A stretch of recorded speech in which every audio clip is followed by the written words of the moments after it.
मान्यवर, कृषि पर हम चर्चा करने के लिए सदन में बैठे हुए हैं। कृषि हमारा भारतीय संस्कृति का आधार रहा है। नाम ही अंग्रेजी में इसका नाम है एग्रीकल्चर। मैं अंग्रेजी को व्याकरण के संधि विच्छेद से, आप ज़्यादा उसमें विद्वान हैं, जब हिंदी के व्याकरण से संधि विच्छेद करता हूं तो एग्री और कल्चर, तो एक बार मेरे दिमाग में आया agreement of all culture that is called agriculture. जहां सभी संस्कृतियों का समन्वय है वही कृषि है। इसीलिए इस कृषि को केवल किसी दल का न समझना चाहिए, किसी जाति का न समझना चाहिए, किसी धर्म का नहीं समझना चाहिए। बिना रोटी के कुछ नहीं हो सकता। जब हम समाजवादी आंदोलन में थे तो नारा लगाते थे, मांग रहा है हिंदुस्तान रोटी कपड़ा और मकान। साम्यवादी मांगा करते थे, मांग रहा है हिंदुस्तान लाल किले पर लाल निशान। तो उनको लाल किले पर लाल निशान चाहिए था, मुझे हिंदुस्तान में रोटी कपड़ा और मकान चाहिए था। और तब से ये नारा लगाते आए कि हिंदुस्तान में रोटी कपड़ा मकान, कोई ऐसी सरकार आ जाए जो इस नारा को सुन ले। डॉक्टर लोहिया के नेतृत्व में हम नारा लगाते थे, बाढ़ सुखाड़ स्थायी निदान का नारा लगाते थे। इतने दिन चलते चलते आए ये कल्पना और सपना लेके कि किसी न किसी दिन हिंदुस्तान के करोड़ों किसान की ये आस पूरी होगी। आज भी इस चैनल को हिंदुस्तान के गांव में बैठ करके लाखों किसान सुन रहे होंगे और देख भी रहे होंगे। इसलिए मैं सामान्य सदस्यों से प्रार्थना करूंगा कि चाहे कोई बोले, लेकिन केवल सरकार की कमी और नीतियों की आलोचना करने के बनिस्पत सरकार द्वारा चलाई जाई योजनाएं हैं, उन योजनाओं से हिंदुस्तान के लोगों का जो समग्रता में परिवर्तन होने वाला है, आर्थिक परिवर्तन, सामाजिक परिवर्तन, बौद्धिक परिवर्तन, शैक्षणिक परिवर्तन, ये समग्रता में जो परिवर्तन होने वाला है इन नीतियों के कारण, उस पर विस्तार से चिंतन करें, क्योंकि एक दिन में नहीं होगा। सुरेश जी किसान की चर्चा कर रहे थे। हिंदुस्तान में किसान तीन तरह के हैं, एक है हलधारी, एक है छाताधारी, एक है बंगलाधारी। हिंदुस्तान के अंदर जो लघु सीमांत किसान हैं, लघु सीमांत किसान वो है 60%, लघु किसान है वो है 18%, ये है हलधारी। और इनके ऊपर 5-10% किसान है जो है छाताधारी। और हिंदुस्तान के ऊपर 1-8% किसान है जो बंगलाधारी, फार्म हाउस बनाते हैं, ठाट बाट से रहते हैं। 1 एकड़ 2 एकड़ का फार्म हाउस है, कागज में उसमें दिखाते हैं कि 2 एकड़ का फार्म हाउस, आमदनी सालाना में 3 लाख। ऐसे जो किसान है उनको केवल दिखावटी किसान है, बंगलाधारी किसान है। मैं जीवन भर रहा हलधारी किसान, कुछ दिन में बना छाताधारी किसान। छाताधारी किसान वो है जो किसान के साथ मेरे पर खड़ा रहता है, उसको रोटी लाके देता है, पानी लाके देता है। कभी किसान बीड़ी पीने लगता है या तंबाकू खाने लगता है हल छोड़ के, तो छाताधारी किसान हल चलाने लगता है, कुदारी चलाने लगता है, अपने काम को बंद नहीं होने देता है। वो उसका सहयोगी है, वो है हिंदुस्तान का असली किसान। भारत में जो कृषि क्रांति आई थी, उस कृषि क्रांति का 70 से 90 के दशक में हिंदुस्तान में 20 बरस, अगर सही माने में कहिए तो हिंदुस्तान में अन्न का उत्पादन भी बढ़ा है, और हिंदुस्तान के अंदर जिसको कहते हैं एग्रीकल्चर ग्रोथ, उसका परसेंट भी बढ़ा है उस 20 वर्ष में। वो भारत सरकार के सामने आंकड़े हैं। और हिंदुस्तान के इस कृषि क्रांति करने में किसने सफलता पाई थी, किसके कारण सफलता मिली थी, कभी इस पर भी ध्यान देना चाहिए। मैं कृषि समिति के स्टैंडिंग कमेटी का चेयरमैन हूं, लेकिन इससे पहले 77 से मैं हिंदुस्तान के सभी ICAR के अनुसंधान संस्थानों का भ्रमण किया हूं। मैं मानता हूं कि हिंदुस्तान का ICAR का अनुसंधान संस्थान और कृषि विज्ञान केंद्र आज भारत में उस तरह से बनाया गया है और आगे बनाया जाना चाहिए जो हिंदुस्तान के लिए वो कृषि सांस्कृतिक समन्वय का एक केंद्र बने। वहां किसान उसको तीर्थ स्थान के जैसे समझे। कितना उनका योगदान है, कृषि वैज्ञानिकों ने कितना किया है। आपके यहाँ इंदौर में जो सोयाबीन का है और गेहूं का अनुसंधान संस्थान है, मैं उसमें गया था घूमने के लिए। आज बीज की बात लोग करते हैं, ऐसा बीज बना लो, ऐसे बीज बना लो, जैसे लगता है हमारे मिथिलांचल में कहते हैं चटमंगनी पट बियाह, कि तुरंत बात करो, तुरंत शादी करो, तुरंत बच्चे पैदा करो। ऐसा तो नहीं हो सकता ना। एक बीज बनाने में, न्यूक्लियर बीज से और सर्टिफाइड बीज बनाने तक में, फार्मर्स बीज तक जाने में वैज्ञानिकों को 10 बरस समय लगता है। 10 बरस में एक नया बीज बना के तैयार करता है, और वो बीज तब हिंदुस्तान में क्रांति करता है। पंतनगर से जो बीज निकाला गया, RRA गेहूं का बीज निकला, या धान के जो बीज निकले थे प्रारंभ में, ताइचुन से लेके, IRR से लेके, जाया से लेके, ये इतने वैरायटी जो धान के निकलते चले गए, उसके कारण हमारा उत्पादन बढ़ते चला गया। किसान को अगर सही माने में प्रशिक्षण दिया गया होता, प्रसार का काम हुआ होता, किसानों को जानकारी दी गई होती, किसान को आधुनिक यंत्र का, आधुनिक तकनीक का, कृषि विज्ञान की जानकारी दी गई होती, तो आज हिंदुस्तान जहां है, हम जो 2,272 मिलियन टन का उत्पादन कर रहे हैं, वो आज हम 300 मिलियन टन से ऊपर तक पहुंच गए होते। लेकिन क्यों नहीं हुआ? प्रसार का काम नहीं हुआ, प्रशिक्षण का काम नहीं हुआ। हम मधुबनी में, जिस समय मैं यहाँ कृषि मंत्री था, उस समय संजोग से मधुबनी में एक डिस्ट्रिक्ट मजिस्ट्रेट थे। वो डिस्ट्रिक्ट मजिस्ट्रेट पूसा ICAR से PhD थे, एग्रीकल्चर से, संजोग था।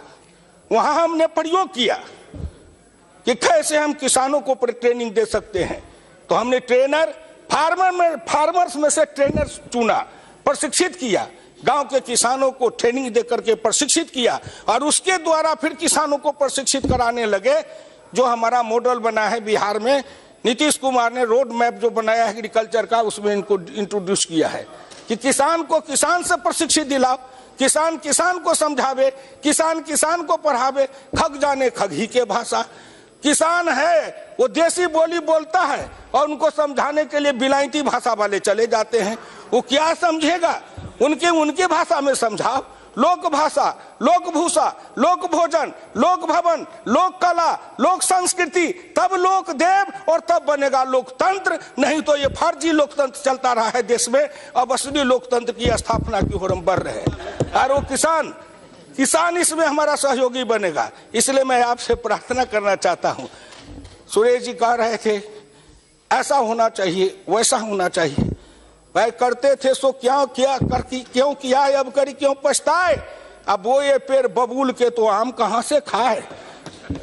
जो बात हमको पढ़ा रहे पर उपदेश कुशल बहुतेरे। आप इतने दिन तक राज चलाए, क्या ये विद्या बुद्धि नहीं थी? चूंकि आप विरोध में बैठ गए, तो मुझको लगता है उधर बैठने से कुछ बुद्धि का विकास ज्यादा हो जाता है क्या? हम लोग तो इधर भी बैठे हैं, लेकिन अपनी बुद्धि का विकास कर रहे हैं। भारत के प्रधानमंत्री नरेंद्र मोदी समग्रता में इसको कर रहे हैं। मैं केवल आपसे प्रार्थना करूंगा, जब भारत के बजट को पेश करते हुए भारत के वित्त मंत्री ने कहा प्राथमिकताओं का निर्धारण, और उन्होंने प्राथमिकताओं के निर्धारण में क्या कहा? मैं इस व्यापक एजेंडा को आगे बढ़ाने के लिए अपने बजट प्रस्तावों को 10 विशिष्ट स्तंभों के अंतर्गत रखने का प्रस्ताव करता हूं, जिनमें निम्नलिखित शामिल है। किसान, हम किसानों की आय को अगले 5 वर्षों में दुगुना करने के लिए प्रतिबद्ध हैं। दूसरा, ग्रामीण आबादी, रोजगार और बुनियादी अवसंरचना उपलब्ध कराना। ये जो हिंदुस्तान के अंदर 80% लोग हैं, जो आजाद भारत में उपेक्षित रहे, उपहासित रहे, पीड़ित रहे, प्रताड़ित रहे, अब उनके ओर अगर सरकार का ध्यान गया है, श्री नरेंद्र मोदी उनके जीवन में उद्धार करना चाहते हैं, कल्याण लाना चाहते हैं, सुख लाना चाहते हैं, समृद्धि लाना चाहते हैं, उनके खेत में हरियाली लाना चाहते हैं, चेहरे पर लाली लाना चाहते हैं, घर में खुशहाली लाना चाहते हैं। तो आज भी हिंदुस्तान के कुछ बड़े लोग मानसिकता वाले हैं, वो चाहते हैं कि हिंदुस्तान का रूपांतरण नहीं हो, हिंदुस्तान की न दिशा बदले, न हिंदुस्तान की दृष्टि बदले, न नेता का संकल्प बदले। नेता होते हैं, नीति होती है और नियत होती है। नेता बहुत बढ़िया हो, बिलायती भाषा बोलने वाला हो, देश विदेश घूमने वाला हो, उसकी नीति भी खूब बखाने, लेकिन नियत अगर खराब हो तो कहीं पर निशाने, कहीं पर निशाना। बात बोलेगा किसी की, काम करेगा किसी की। इसलिए मैं प्रार्थना करना चाहूंगा सदन से कि इस पर गंभीरता पूर्वक सोचे जब उन्होंने कृषि को प्राथमिकता दिया, बजट में प्रथम स्थान दिया, तो ये सब बातें हिंदुस्तान में आई। एक है समस्या, कारण और कारण का निदान। चौधरी चरण सिंह एक किताब लिखे थे, भारत की भयावह अर्थनीति, उसका कारण और निदान। उसमें विस्तार से व्यापक से उन्होंने चर्चा की थी। और मैं सभी वैज्ञानिकों को भी कहूंगा, कृषि मंत्रालय के लोगों से कहूंगा, अफसरों से कहूंगा कि उस किताब को आप पढ़िए, उससे आपको इसमें रोशनी मिलेगी। समस्या किसने पैदा की? जब मैं इन बातों को उठाता हूं, इसलिए उठाते रहा हूं कि बार बार कह आपन हेतु भारत के मन रहे न चेतु। हम पीड़ित हैं, इसलिए बार बार इसको उठाते हैं कि किसी का ध्यान इस ओर जाए। लेकिन मेरा सौभाग्य है कि प्रथम बार भारत के प्रधानमंत्री श्री नरेंद्र मोदी का ध्यान इस ओर गया है।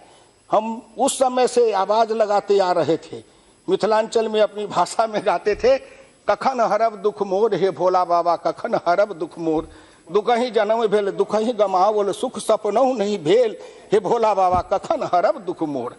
लेकिन मुझे लगता है कि काशी विश्वनाथ ने मेरे इस गीत को सुन लिया, मेरे मिथिलांचल के दर्द की कहानी को, और कहा कि तुम हमें पुकारते हो, किसी दिन हमारा ही प्रतिनिधि दिल्ली की गद्दी पर बैठेगा तो तुम्हारे कष्ट को दूर करेगा। इसीलिए काशी विश्वनाथ के प्रतिनिधि आज हमारे दर्द को सुने हैं और उसका निदान निकालने चले हैं। आखिर मैं पूछना चाहता हूं अध्यक्ष महोदय कि 1951 में जब 71.9% किसान थे, तो 2011 में 45.01 हो गए। ये 26.08% किसान मेरा कहां चला गया? मैं हर दिन खोजते रहता हूं, भाई तू किधर गया? आवाज लगाता हूं, अरे भाई 26% किसान मेरा कहां डूब गया, जरा आवाज दो। तो आवाज आती है उसी आंकड़े से कि 1951 में खेतीहर मजदूर 28.1% था, जो बढ़ करके 2011 में 54.09% हो गया, वो 26.08% बढ़ गया। 26.08% किसान हटा, 26.08% खेतीहर मजदूर बढ़ा। इसलिए हमारी नीति ऐसी रही कि किसान को मजदूर बनाते जाओ, गरीब बनाते जाओ, शहरों में जाओ, और वो भाग के शहर में आया। 1951 में 82.7% गांव में थे, और 2011 में 68.08%, 14% किसान गांव का आदमी चला गया। वही था जो शहर में आया, दिल्ली में आया, फुटपाथ पर सोता है, पेड़ के नीचे सोता है, रिक्शा ठेला चलाता है, आधे पेट खाता है। अगर धन्यवाद देना चाहिए गुरुद्वारा को, जो गुरुद्वारा के लंगर का प्रसाद अगर इन हजारों लोगों को रोज दोनों शाम नहीं मिलता तो कितने लोग दिल्ली में भूखे रह जाते। किसान के बच्चे सभी जाति के हैं, ये नहीं कि कोई पिछड़े दलित हैं, सभी जाति के हैं। गांव में वो ब्राह्मण है, भूमिहार है, राजपूत है, अच्छे परिवार उनके बाप दादा थे, लेकिन दिल्ली में आकर के वो टेम्पो चलाता है, रिक्शा चलाता है, मजदूरी करता है। कहां परिवर्तन किया? उसको बदलने के लिए श्री नरेंद्र मोदी ने प्रयास किया है कि हम इस दिशा को कैसे बदले। मैं इस पर आता हूं कि वो भंडारण की बात कर रहे थे। ग्रामीण गल्ला गोदाम श्रीमान अटल बिहारी वाजपेयी जी के समय में चला था, आप भी मंत्री थे उस सरकार में, मैं भी था। और उस समय श्रीमान अटल बिहारी वाजपेयी ने चलाया था ग्रामीण गल्ला गोदाम। गांव गांव में गोदाम बना, 33% सब्सिडी, पहाड़ी राज्यों में 50% सब्सिडी। अगर तब से वाजपेयी जी के हटने के बाद से अगर इस कार्यक्रम को तेजी से चलाया गया होता तो हिंदुस्तान में करोड़ों मिलियन टन का गोदाम गांव के अंदर बन गया होता, और हमारे अनाज रखने की जो समस्या है वो नहीं रहती, विकेंद्रित व्यवस्था में होती। ये क्यों नहीं बनाए? इसलिए नहीं बनाए कि गांव गांव में गोदाम बन जाएगा, वहां अनाज रखा जाएगा, FCI बंद हो जाएगा, उसके बीच में जो खाने वाले लोग हैं, 2 पैर 4 पैर वाले चूहा, वो सब हिंदुस्तान से कहां भाग जाएंगे, इनको कौन बचाएगा? ये योजना चली। अगर इनको विकेंद्रित करते, आज भी कहता हूं इस पर सरकार ने जोर दिया है, अभी भी इस दिशा की ओर हम बढ़ रहे हैं कि भंडारण की हमारी समस्या का निदान होना चाहिए। आखिर जब आजाद भारत में हम जब आजाद हुए थे तो उस समय हमारे उत्पादन जो देश के अंदर था 1990 50-51 मिलियन टन, आज बाहर के लगभग 272 मिलियन टन पर हम पहुंचे हैं। इस देश का किसान ही बढ़ाया न है। अन्न का उत्पादन, फल का उत्पादन, सब्जी का उत्पादन, दूध का उत्पादन, ये सभी मात्रा में समुद्र के अंदर जो खाद्य पदार्थ हैं उन पर खोज अनुसंधान उत्पादन, ये समग्र दिशा में भारत के कृषि वैज्ञानिक लगे हुए हैं और आईसीआर के जो संस्थान के वैज्ञानिक लगे हुए हैं। मैं समझता हूं कि उनको सभी हिंदुस्तान के किसान उनके अनुग्रहित हैं और उनको धन्यवाद देना चाहिए जो उन्होंने हिंदुस्तान की इस कृषि क्रांति लाने में, भूख हिंदुस्तान जहां आयात पर जिंदा रहता था वहां निर्यात की ओर बढ़ गया, इतना उत्पादन बढ़ाया है, ये उन्हीं के कारण ये सब हमारा बढ़ा है। आपसे मेरी विनम्र प्रार्थना है, भारत सरकार ने पशुधन के विकास के लिए योजना चलाई है, देसी नस्ल के पशुओं के विकास के लिए योजना चलाई है। हम उस समय कहते थे भारत के अंदर अनेक उन्नत नस्ल की गायें हैं जिनको चुरा करके ले जा करके विदेश वाले क्रॉस करा करके होल्स्टीन, फ्रीजियन, ये कौन कौन गाय बना करके फिर हम वापस लाते हैं। लेकिन गाय सब कुछ मेरे यहाँ से चोरी होके गई है। जब मैं कृषि मंत्री था तो इसका मैंने पता लगाया। आंध्र का अंगोल, केरल का बेचूर, गुजरात का गिर, राजस्थान का थारपारकर, साहिवाल, ये हिंदुस्तान की ऐसे नस्ल की गायें हैं कि अगर इनको सही दिशा में आपस में क्रॉस किया गया होता, हिंदुस्तानी नस्लों को संकरित करके और संस्कारित करके एक नए नस्ल पैदा किया कर दिए होते तो आज हिंदुस्तान में एक अलग कृषि क्रांति होती और हिंदुस्तान के किसानों के घर में अलग तरह से खुशहाली आ जाती। लेकिन नहीं किया। क्यों नहीं किया? क्योंकि आप विदेश आश्रित थे, हम स्वदेश आश्रित हैं। आप विदेशी को बढ़ाना चाहते थे, हम स्वदेशी को बढ़ाना चाहते हैं। आप पश्चिमी संस्कार वाले थे, हम भारतीय संस्कार वाले हैं। आप पश्चिमी रास्ता को अपनाते थे, हम भारतीय रास्ता के अपनाने वाले हैं। हमारे और आप में बुनियादी अंतर है, मानसिकता में अंतर है, विचार में अंतर है, चरित्र में अंतर है, व्यवहार में अंतर है। हमारे आप में आकाश पाताल का अंतर है। आप पश्चिम की ओर भागने वाले हैं, हम पूरब दिशा में चलने वाले हैं। इसलिए हमारे आप में कभी समन्वय हो नहीं सकता। इसलिए मैं कहना चाहता हूं कि भारत के सरकार ने इसकी ओर कदम उठाया है। हम फिर ज्यादा समय नहीं लेके केवल आपसे प्रार्थना करूंगा, कृषि विज्ञान केंद्र है हिंदुस्तान में 648 कृषि विज्ञान केंद्र है लगभग, और भी बढ़ने वाले हैं।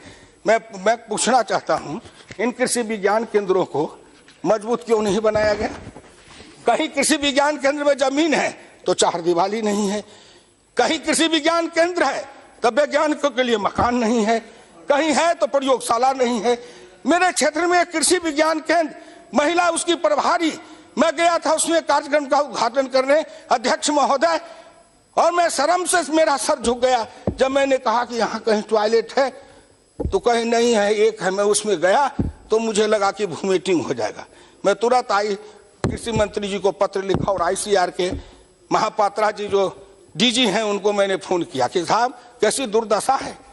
आप उन कृषि विज्ञान केंद्रों को सांस्कृतिक स्थल, तीर्थ स्थल जैसे बनाते तो बना दिए होते। मैं धन्यवाद देना चाहता हूं भारत की सरकार को कि उन्होंने कृषि विज्ञान केंद्र में मिट्टी परीक्षण का लैब देने का काम किया है, कृषि कौशल विकास का काम किया है। कृषि पर जो आधारित लोग हैं, नौजवान हैं, वो कृषि विज्ञान केंद्र में जाएंगे। कृषि के परंपरागत ज्ञान का, कृषि के परंपरागत अनुभव का, कृषि के परंपरागत तकनीक का, कृषि के परंपरागत सब कुछ का वो प्रशिक्षण पाएंगे, उनको उसका कौशल दिया जाएगा और वहां वो उस ट्रेनिंग पा करके फिर नए भारत के निर्माण में निकलेंगे, गांव में बसेंगे, खेती में लगेंगे और नई पीढ़ी खेती से भाग रही है उस समस्या का समाधान निकलेगा।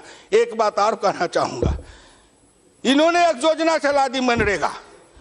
साहब मैं किसान हूं, केरल गया, तमिलनाडु गया, कर्नाटक गया, आंध्र गया, बंगाल गया, असम गया, सब जगह गया और मैंने किसानों के प्रतिनिधि को बुला के बात की, आपकी क्या समस्या है। सबसे किसान प्रतिनिधि केवल एक बात कहता था कि साहब आप हमारा उद्धार चाहते हैं तो इस मनरेगा से मुक्ति दिला दीजिए। हम कहा क्यों? तो कहा ये फालतू में काम धाम करता नहीं है, मुफ्त का डुप्लीकेट बिल बना के सब खाता है, हमको मजदूर नहीं मिलता है। रघुवंश सिंह जब ग्रामीण विकास मंत्री थे उन्होंने इस पर चर्चा की कि एक योजना का स्वरूप बनाया था कि मनरेगा से मैं कहता हूं जो 200 रुपया कि 250 रुपया रोज देते हैं वो 200 पौने 200 रुपया रोज किसान को दे दीजिए खेत के मजदूर के लिए, और बाकी जो 100-150 लगेगा वो अपना घर से मिलेगा। आप दीजिए उनको मनरेगा वाला, बाकी डिफरेंस वो 300, 400, 500 लगता है, तो उसमें मिला करके वही देगा। हिंदुस्तान के सब मजदूर को काम मिलते रहेगा, काम देंगे हम, गांव-गांव में रोजगार देंगे हम। और हमको क्या बनाया गया? हमारे बेटे पढ़े लिखे, पैंट वाले, पतलून वाले, मोबाइल वाले, अब उनको कहते हैं कुदाल उठाओ, टोकरी उठाओ, मिट्टी खोदो, यहां से वहां फेंको। हमारे बच्चे को आप इतना हीन भाव से समझते हैं। पर आपके बच्चे काबिल बने, विद्वान बने, अब मेरे बच्चे कुदाल और टोकरी लेके सर पर मिट्टी खोदे। कहां डंपर का जुग आया, कहां जेसीबी का जुग आया, कहां ट्रैक्टर ट्रॉली का जुग आया, कहां हिंदुस्तान इसरो वाले एक ही सैटेलाइट से 104 छोड़ रहे हैं स्पेस में, अंतरिक्ष में सैटेलाइट छोड़ रहे हैं। कम कहां चले गए? और ये कहते हैं तुम कुदाल उठाओ, सर पर टोकरी रखो, मिट्टी खोदो, उस मिट्टी को फेंको। हिंदुस्तान के अंदर कृषि क्रांति आई है। मैं एग्रीकल्चर मिनिस्टर से भी कहना चाहूंगा कि आप ग्रामीण विकास वाले से बात करिए। हमारे कृषि क्रांति आई है। पहले हल बैल से खेती करते थे, तब कच्ची सड़क से काम चलती थी। अब ट्रैक्टर है, पावर टिलर है, थ्रेसर है, हमारे पास में कंबाइंड मशीन है, ये सारे चलते हैं खेत तक। और हम कहते हैं खेत को पक्की बनाओ, पीसीसी बनाओ, जिससे किसान को दिक्कत नहीं हो, हर खेत तक हमारे कृषि यंत्र चले जाएं और हर खेत में फसल काटे और तुरंत पंजाब के जैसे, हरियाणा के जैसे मंडी में पहुंचा दे। ऐसे बनेंगे कब? जब ये मनरेगा के सारे पैसे से कुछ नहीं करते, केवल मेरे गांव के सब सड़कों को पीसीसी बना दिए होते, हर गांव से गांव को जोड़ करके पीसीसी बना दिए होते, तो भारत का कायाकल्प हो जाता।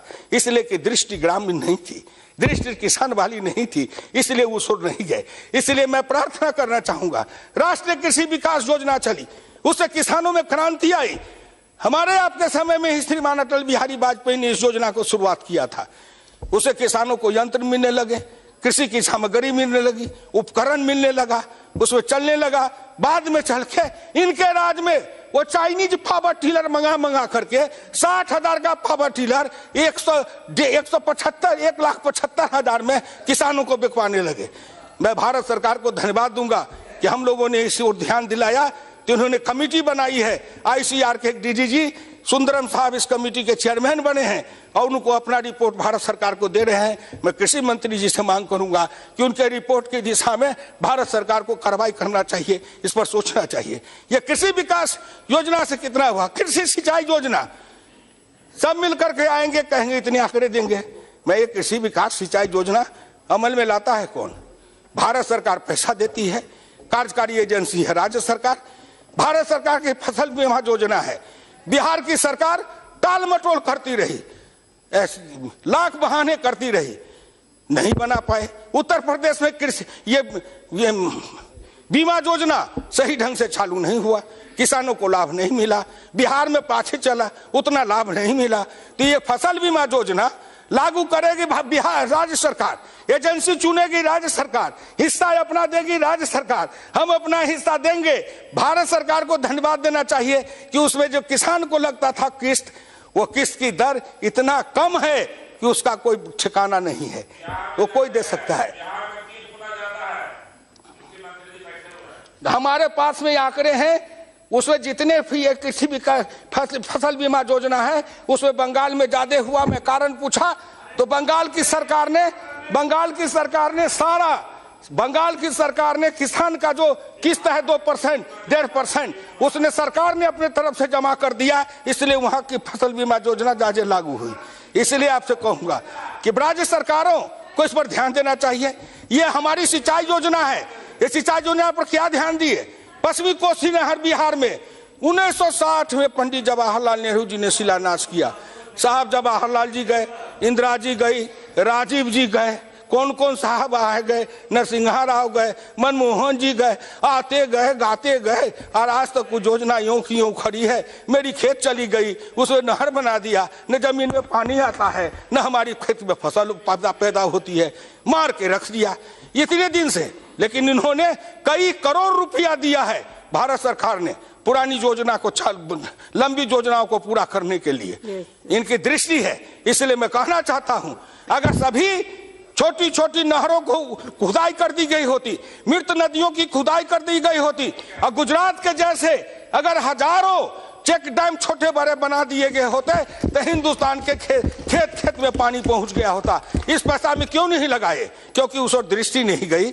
अब श्रीमान नरेंद्र मोदी आए हैं, गुजरात में जो उन्होंने बनाया था उसी तरह हिंदुस्तान में लाना चाहते हैं। छोटे छोटे चेक डैम बनाओ, सभी पुरानी नहरों को खुदाई कर दो, पोखरा तालाब की खुदाई कर दो, निजी तालाबों को भी खुदाई कराओ, पानी का स्टोरेज बनाओ, उसका संचयन करो, संग्रह करो, वितरण करो। सारे कुछ अगर वैज्ञानिक ढंग से करेंगे तो हिंदुस्तान में तरक्की होगी। मैं इतना ही कहना चाहता हूं, हर खेत में पानी, पानी हर खेत में, हर जात को पानी। मैं जब कभी बोलता हूं तो कहता हूं हर खेत को पानी, जिसकी जितनी संख्या उतना पानी, जितना मुसलमान की संख्या उनको खेत में उतना पानी, जितना यादव है उसके खेत में उतना पानी, जिसकी संख्या कम उसके खेत में पानी उतना कम। लेकिन इस देश की दृष्टि अद्भुत है अध्यक्ष महोदय, खाए किसी का और गीत गाए किसी का। ये कब तक देश में ही चलेगी? पहले नागरिकों में ईमानदारी आवे कि भारत सरकार की ये योजना है, ये समग्रता में योजना है, किसी के साथ भेदभाव नहीं है, हर खेत को पानी, हर हाथ के काम ये मिलेगा।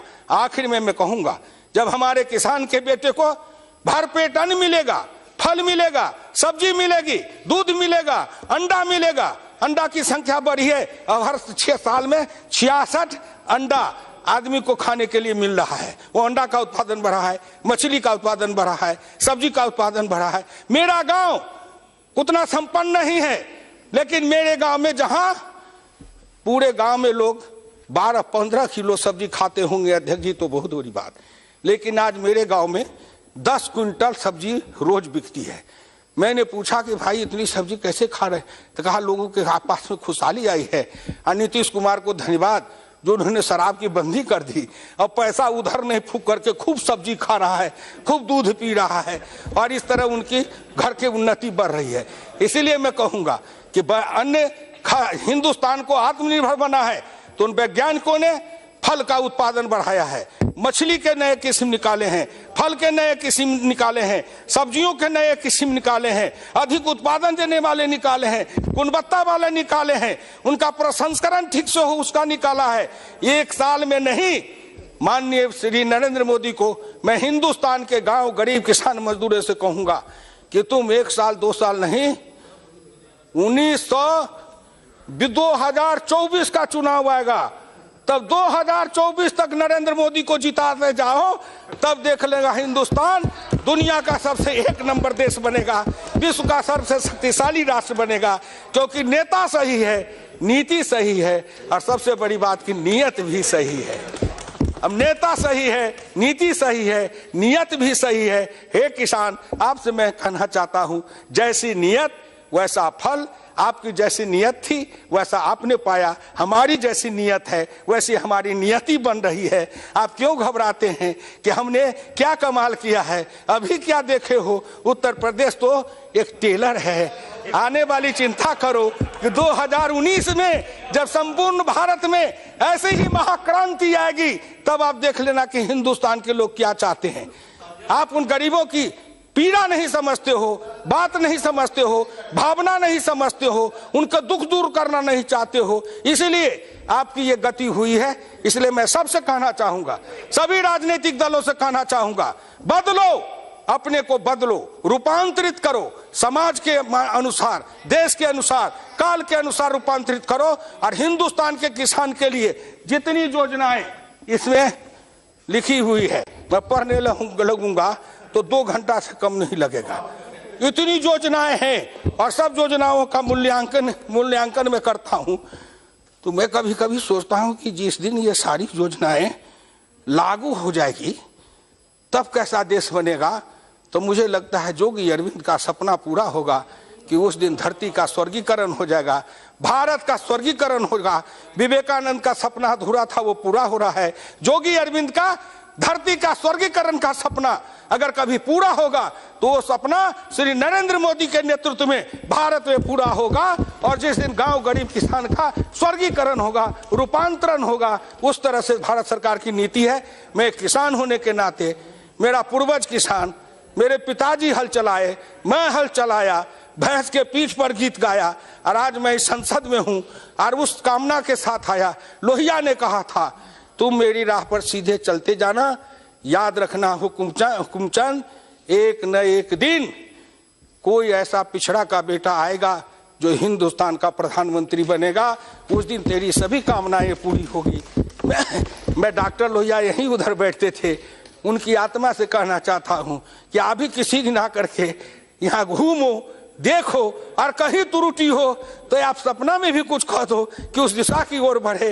गांधी, लोहिया, दीनदयाल, इन तीनों की अभिलाषा थी, चौधरी चरण सिंह की कामना थी। नरेंद्र मोदी उन सब महापुरुषों की कामना को कामयाब करने आया है, रूप देने आया है, साकार करने आया है। इसलिए नरेंद्र मोदी समेत भारत के सभी मंत्रियों को धन्यवाद देता हूं, और गांव के गरीब किसान मजदूर जो मेरी बात को टीवी के चैनल पर सुन रहे हैं, उनसे कहता हूं, संभलो, धोखा में मत फंसना, अपनी दिशा वैसे रखना जैसे यूपी में रखे हो, इसी दिशा में बढ़ते जाना, बढ़ते जाना। एक न एक दिन हम अपनी कामयाबी का झंडा फहरा के विश्व विजेता बनेंगे। धन्यवाद।